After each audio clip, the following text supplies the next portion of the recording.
qui m'ont poussé d'aller à la haute école, c'est l'aspect pratique de l'enseignement. Le droit étant une matière très complexe, c'est important, je trouve, de comprendre vraiment derrière le texte tous les mots du texte. Et ici, c'est ce qu'ils nous apprennent à faire. Et donc, on comprend mieux quand on lit un article du code, n'importe lequel. On comprend vraiment bien ce que cet article veut dire.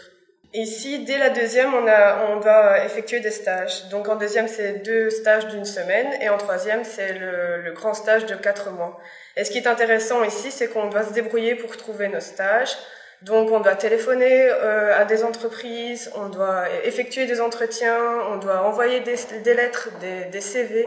Et donc c'est super intéressant parce que ça nous apprend à toutes les étapes pour plus tard, quand on sera diplômé, comment faire pour trouver un emploi. Dans le cadre de ma 3e année, je dois effectuer donc un stage de 4 mois qui est en lien avec mon sujet de TFE.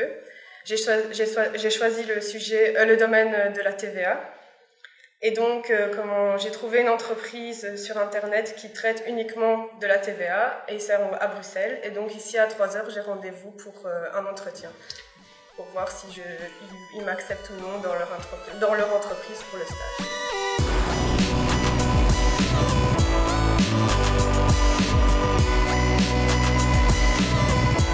Mon stage, je l'ai passé à la police locale de Charleroi, au service gestion de l'espace public.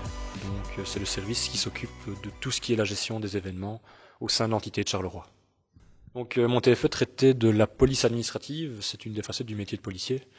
Donc à savoir que la police administrative le métier de policier est composé de la notion de police judiciaire et administrative, et c'est le fait de gérer tout ce qui est les troubles à l'ordre public.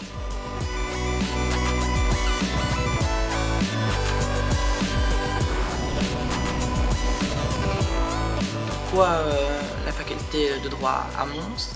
Parce que moi j'habite Charleroi et donc avant tout ça a été une question de proximité au niveau des trajets, mais très rapidement je me suis rendu compte en allant au cours préparatoire que l'UMons avait cet atout d'être une université où un enseignement de qualité était donné et que l'atout principal donc c'était d'avoir une proximité avec les professeurs qu'on n'a pas dans des grands amphis à 600, 700 personnes. Étant donné qu'on a eu cette proximité avec les professeurs, on a pu discuter avec eux et moi j'ai pu m'entretenir avec plusieurs de mes professeurs sur justement mes projets d'avenir. Donc moi j'envisage de continuer mon parcours académique à l'ULB, donc en faisant un master en droit public, justement parce que j'ai eu ces discussions avec mes professeurs qui m'ont permis de m'orienter et de finaliser mon choix pour mon parcours. Alors, je crois savoir que justement, comme tu le disais tout à l'heure, un des points forts de l'UMons, c'est la proximité à la fois avec les profs, mais aussi avec les autres étudiants. Alors, comment ça se passe au quotidien? Les rapports entre les étudiants sont-ils bons aussi? Oui, parce que cet avantage, c'est que on se connaît tous. Au bout quand j'étais en première, il a fallu peut-être 1 ou 2 mois, mais très rapidement, on reconnaît les visages qui sont dans les amphis. Et on finit par tous se parler et finalement en 3e, ça énerve limite les profs parce qu'on se fait tous la bise et donc il faut le temps qu'on arrive tous et c'est cet esprit de convivialité qui est super simple.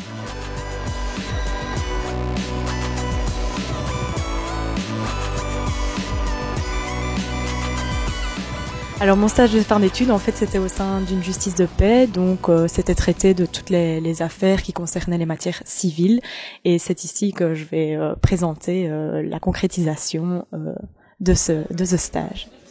J'ai réalisé un travail de fin d'études sur la copropriété en milieu rural, donc c'est tous ces parcs résidentiels que vous pouvez voir avec les bungalows, caravanes, etc.